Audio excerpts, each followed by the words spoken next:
श्री स्वामी समर्थ मंडळी, good morning. आज वाजले सकाळचे 5 आणि त्या दिवशी 2 दिवस माका भरपूर भयंकर बरा नव्हता। अंथरुणावर झोपान होते 2 दिवस, पूर्ण झोपान काढलंय आणि आता जरा बरा वाटला। तर आता आपल्याक अजून एक ट्रिप हा 4 दिवसाची कोल्हापूर जाऊचा, कोल्हापूर दर्शन करूचा पूर्ण। तर आपली आज पण अर्बानियाचा, तर तुमका दाखवते मी आज काय काय बघूक मिळतं। आणि पाऊस भरपूर हा, पावसाचा वातावरण हा गगनबावडा घाटातून जाऊचा आपल्याक। तर आज बघूया काय तुमका दाखवूक मिळतं आता, आणि म्हणून म्हटलं आज व्हिडिओ करूया एक छान तुमच्यासाठी। तर चला माझ्यासोबत शेवटपर्यंत राहा, व्हिडिओ स्किप करू नको। दाखवते तुमका कोल्हापुरात काय काय बघूक मिळतं। चला तर मग। तर मित्रांनो, मी देवगडपासून निघालोय आणि येऊन पोचले गगनबावडा घाटात। तुमका म्हटलं जरा गगनबावडा घाट दाखवूया पहिल्या पावसातलो, कसो दिसता तो बघा, सौंदर्य बघा आपल्या कोकणातला। चला तर मग जास्त बोलत नाही, बघूया आपण आपलो संपूर्ण गगनबावडा घाट।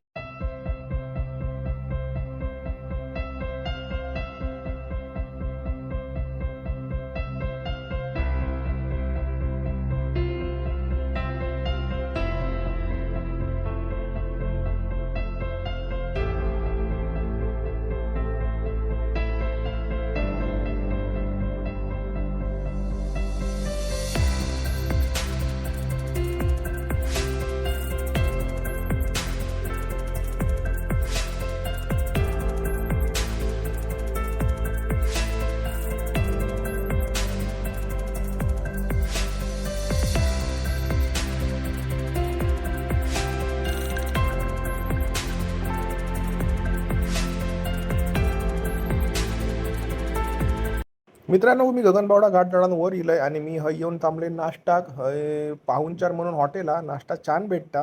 ह्यो आपलो कोल्हापूर रोड हा, गगनबावडा कोल्हापूर, आणि आपली गाडी हे पार्किंग केलंय आणि आता जातंय मस्तपैकी नाश्ता करतंय आणि हैसून मग निघतंय पुढच्या प्रवासाक। तुमका दाखवतोय पुढे काय काय बघूक मिळतला आज आणि काय काय तुमका दाखवूक मिळतला आता। चला तर मग नाश्ता करून निघूया आपण पुढच्या प्रवासाक जाऊ। तर मित्रांनो, आता वाजले आहेत 11, 11:30 आणि मी इलय कोल्हापुरात। डायरेक्ट अंबाबाई मंदिरात त्यांना सोडलंय। माका काय जाग मिळाला नाही, कारण माझी गाडी मोठी आहे आणि महाद्वार रोड बंद केल्यानी या। तर मग मी पार्किंगला गाडी घातलंय आणि हय इले त्यांना म्हटलं दर्शन झालं की तुम्ही मला फोन करा। तर मला 4-5 तास लागले येऊ, आणि आपल्याकडे पाऊस मरणाचो लागता आणि हय हिंबार कसला पडला आता बघा कोल्हापुरात। त्यामुळे पावसाचा काय भरवसो नाही। आता हय ना जातलंय पुढे, बघतोय काय काय पन्हाळ्यात जाऊचा। पन्हाळ्यात बुकिंग आहे हॉटेलला, म्हणजे तुमका दाखवते काय काय बघूक मिळतं आता। चला तर मग जाऊया।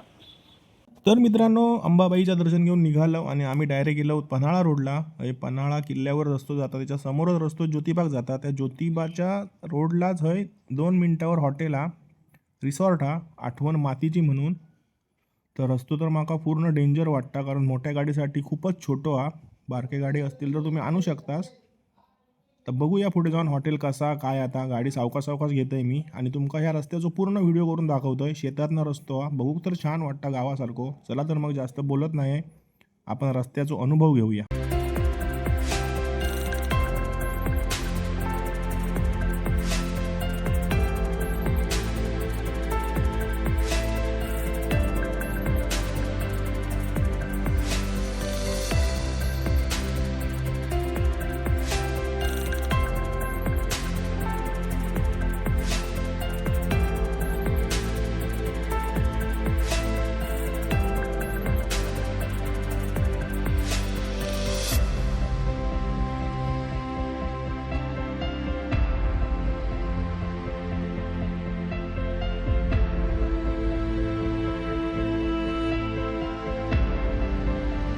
नमस्कार मित्रांनो, मी आता इलय हॉटेल मातीच्या जवळ एकदम, म्हणजे गाडी लावलंय हॉटेलमध्ये आहे। त्यांका म्हटलं तुम्ही उतरान घेवा आणि मी म्हटलं माझ्या मंडळींना जरा माहिती सांगतोय। तर हॉटेल रिसॉर्ट आठवण मातीची ह्या मस्त हा, बाहेरसून दिसाक तरी भारी वाटता। आणि ह्यो बघा, ह्याच रोडने मी इलय, अरुंद रोड हा तो। तर मग आता आतमध्ये जातोय आणि पूर्ण व्हिडिओ बनवतोय। आता मी 2 दिवस हयच राहावा गय, त्यामुळे तुमका रितसर पूर्ण रिसॉर्टचा व्हिडिओ करून टाकतोय आणि नंतर आपल्याला कळतच हॉटेल कसा काय। चला तर मग भेटूया पुढे। ह्या बघा मित्रांनो, ह्या रिसॉर्ट आपला, तुम्ही इलास ना तर नक्की भेट द्यावा। बाहेरसून तर भारी वाटतं माका, पूर्ण झाडं आहेत, काजीची झाडं आहेत, चिकवाची झाडं आहेत, केळी आहेत, आंबे आहेत। आठवण मातीची रिसॉर्ट, साठवण गोड क्षणांची, एक नंबर हा। तर बघूया आपल्या एक्सपिरियन्स कसो गावता तो या रिसॉर्टचो. स्विमिंग पूल हा, रावपाक पण चांगले रूम आहेत, प्रीमियम हा रिसॉर्ट एकदम दिसाक तरी. तुमका संध्याकाळी वगैरे उद्या दाखवीन मी. 2 दिवस हयच आहे आता. मोर पण आराडतात. बघूया आपली ही ट्रिप कशी होता ती. माझ्यासोबत राहा, व्हिडिओ अजिबात स्किप करू नको, शेवटपर्यंत बघा. या रिसॉर्टचं जेवण कसा काय, रवाची व्यवस्था कशी आहे काय, स्वच्छता कितपत हा, आता तुमका सगळा दाखवतोय. आणि हा एकदम गावात उसाच्या माळ्यांच्या बरोबर मधोमध हा. तर तुम्ही कधी येऊचा असलास ना तर बिंदास येवा. तुमका सांगते मी व्हिडिओत आतमध्ये काय काय हा काय काय बघूक मिळतं आता. चला तर मग. तर मित्रांनो, काल जरा लेट झालो होतो योग, त्यामुळे काय हॉटेलची व्हिडिओ करूक मिळाली नाही. मी तुमका नक्की करून दाखवते व्हिडिओत पुढे. पण आता आम्ही निघालो ज्योतिबाग दर्शन घेऊ. सकाळीच म्हटलं ज्योतिबाचं दर्शन घ्यायचं होतं माझ्या मंडळींका. आणि हॉटेल मस्त मित्रांनो, मी काल फिरलोय बऱ्यापैकी. एकदम झाडांच्या आतमध्ये बनवलेला, रवा बिवाची मस्त सोय हा, स्वच्छता पण एक नंबर हा. आणि आतली लोक आहेत ना हॉटेलमध्ये, वेटर असतील किंवा काही मुलगी असतील, ते एक नंबर प्रेमळ आहेत, एकदम छान ट्रीटमेंट देतात. आणि मित्रांनो, माझी आजची फॅमिली आहे कुलकर्णी फॅमिली देवगडातली. तर ती लोक पण एकदम छान आहेत, गोड स्वभावाची लोक आहेत, एकदम फॅमिलीत आहे असाच वाटतं माका. त्यामुळे ह्या ट्रिपचा काय प्रश्नच नाही, मस्त ट्रिप होतली आहे आपली. चला तर मग आता मी जाते, ज्योतिबाग दर्शन घेतलंय आणि पुढचं तुमका प्रवास दाखवते.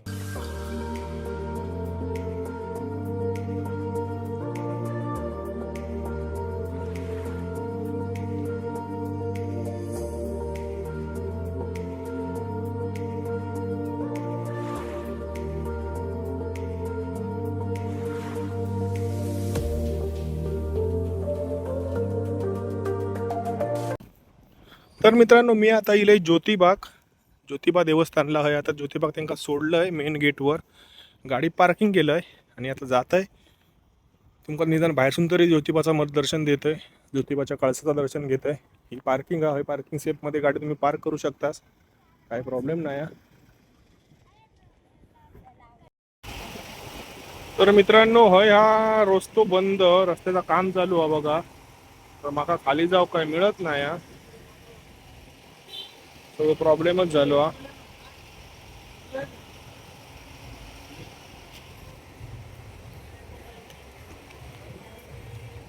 तरी पण बघतोय खाली जाऊन, ही बाजारपेठ हा.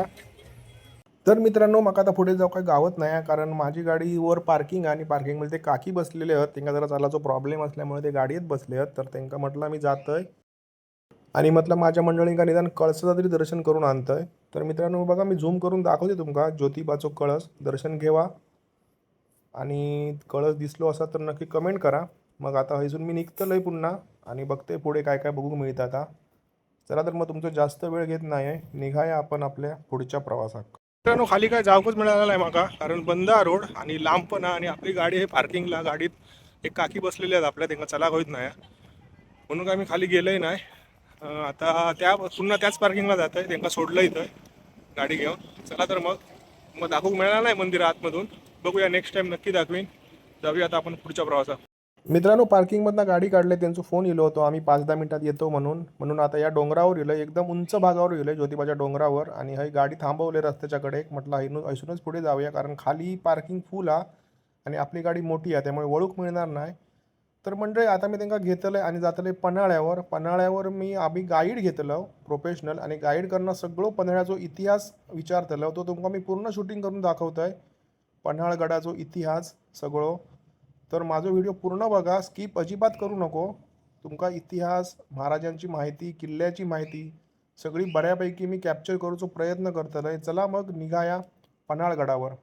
ठिकाणी आपण गेट पास आता घेतला, इथून खरं म्हणजे हा पन्हाळगड किल्ला चालू झालेला आहे. महाराष्ट्रातला 350 किल्ल्यापैकी एकमेव किल्ला आहे पन्हाळगड. ही गाडी गडावर फिरते म्हणून किल्ला पाहून होतो, नाही चालत पाहायचं म्हटलं तर 4 ते 5 तास लागतात.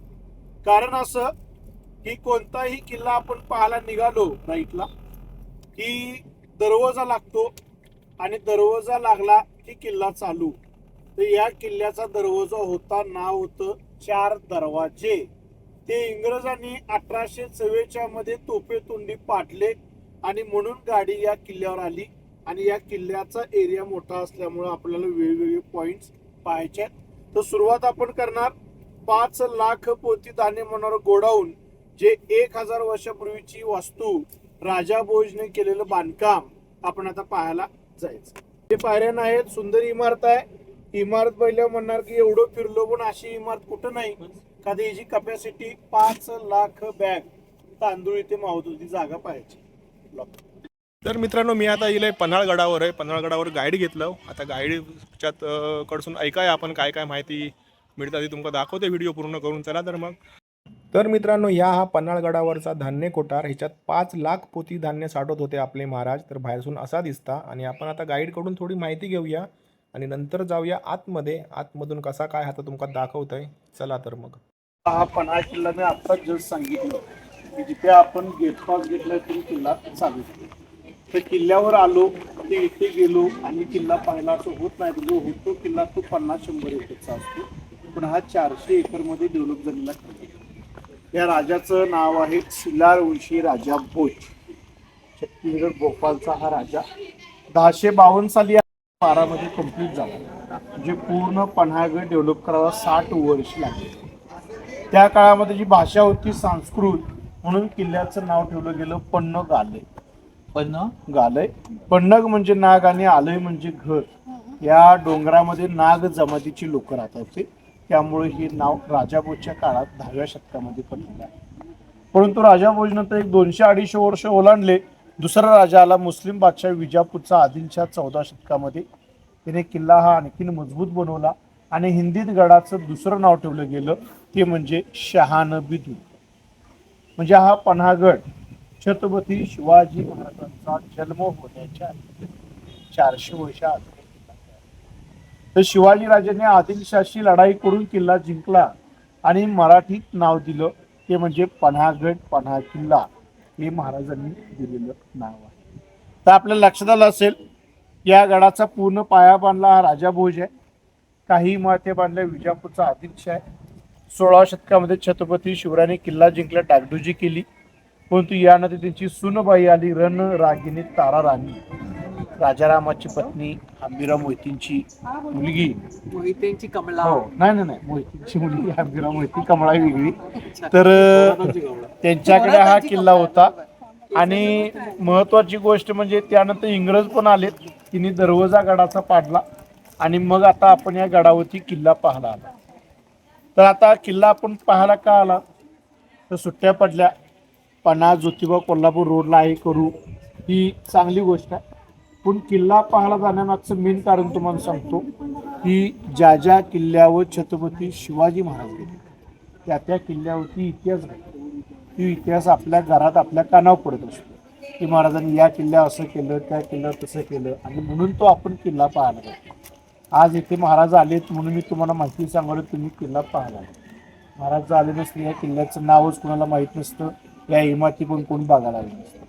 तर ह्या गडाचा इतिहास कसा आहे, तर पताळगडच्या पायथ्याला अफजलगडाचा वध केला दिवस आहे 10 नोव्हेंबर 1659 साली. आणि अवघ्या 18 दिवसात 28 नोव्हेंबर 1659 साली महाराजांनी गड जिंकला. आणि या गडाला मार्च 1660 मध्ये सिद्धी जोहरचा वेढा पडलेला. 40,000 लोकांनी या गडाला वेढलेला आहे. आणि 40,000 लोकांनी वेढल्यावर राजे इथे अडकले. अशा सिच्युएशनला तुमच्याकडे खायला धान्य पाहिजे तर तुम्ही थांबणार, धान्य नसेल तर सरेंडर करावं लागणार. तर हे धान्य कोठार होतं म्हणून शिवाजीराजे या किल्ल्यावर 6 महिने होते.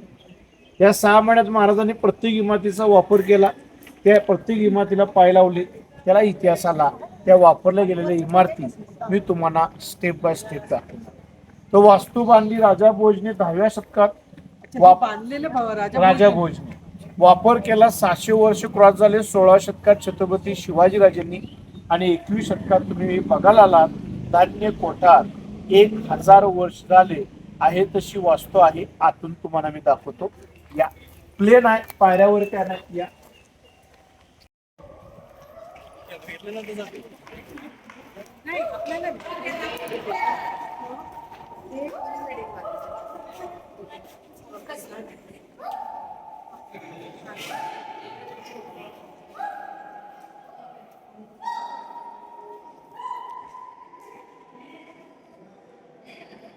तर बघा मित्रांनो, हा धान्य कोठार, याची कॅपॅसिटी आहे 5 लाख पोती साठवण्याची. आता आपल्याला सांगितलं आहे ना गाईडने, आणि अजून पण इतकी वर्ष झाली तरी हा तसाच हा, काय एक लिकेज नाही किंवा अजिबात पाणी येत नाही. बघा त्या काळची बांधकामं आणि आताची आपली बांधकामं होत,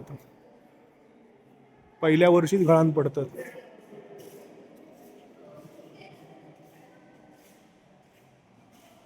बघा एक नंबर बांधकाम आपला, अजिबात कायच ते का लिकेज नाही किंवा काय नाही आपल्या शिवाजी महाराजांचा.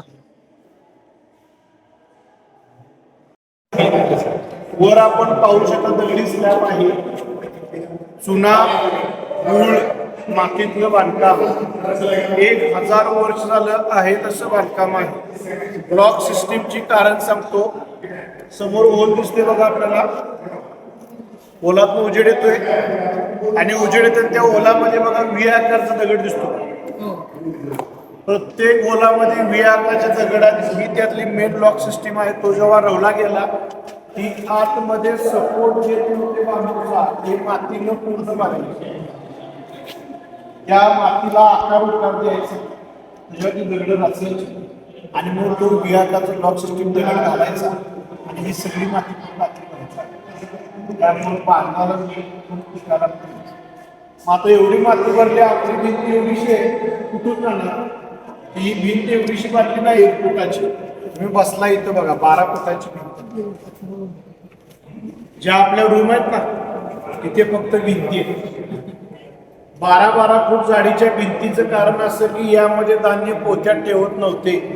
दरवाजे सील करायचे, या वरच्या ओलातून सुट्ट धान्य ओतलं जायचं. एक खंडी म्हणजे 20 पोती, असं 25,000 5 लाख पोती भात हे वर्ण ओतलेलं आहे. जशी पाण्याची टाकी भरते पाण्याने, तसं तांदूळ यामध्ये गच्च भरलेला आहे. 5 लाख पोती भात यामध्ये भरलं. हवा पाऊस कीड काही लागत नाही. मग आता हे धान्य काढायचे कुठून?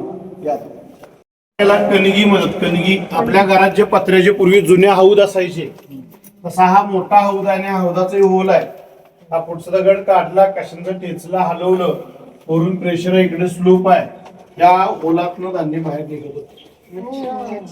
आणि हे पूर्ण गच्च भरलेलं होतं आणि राजांना मिळालं आणि हे राजांच्या 4-5 मावळ्यांनी 6 महिन्यामध्ये संपले. 6 महिने ते फक्त भात खात नव्हते, अजून 2 पलीकडे या, इकडे खाली या दाखवतो तुम्हाला.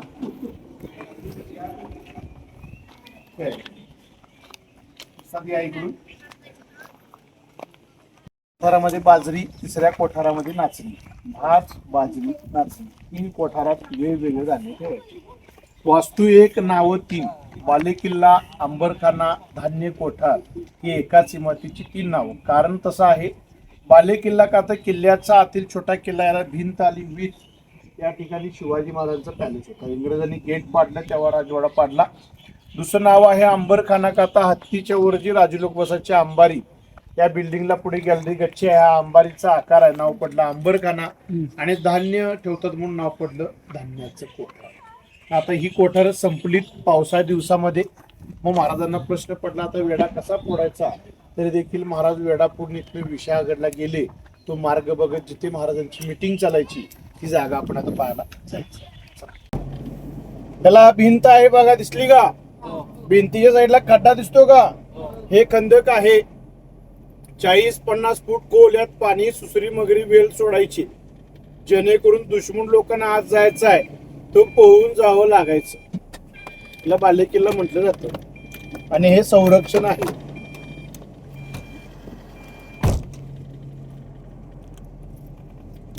तर मित्रांनो, आता येईल मी राजदिंडी मार्गावर. हिनाच शिवाजी महाराज आपले बाजीप्रभू देशपांड्यांसोबत विशाळगडाकडे जाऊन निघाले होते. आणि ह्यो व्हिडिओ मी आता हे संपवतोय. पहिलो भाग तुमका मी हेच संपवतोय. आता आपण भेटूया पुढच्या भागात. तर पुढचो भाग पण तुम्ही बघू विसरू नको. ह्यो भाग पूर्ण बघाच. बघितला असेल ना आणि व्हिडिओ आवडलो असा तर नक्की लाईक करा, शेअर करा, कमेंट करा आणि सबस्क्राईब करू विसरू नको. आता आपण भेटू ह्या व्हिडिओच्या पुढच्या भागात. तोपर्यंत काळजी घ्यावा.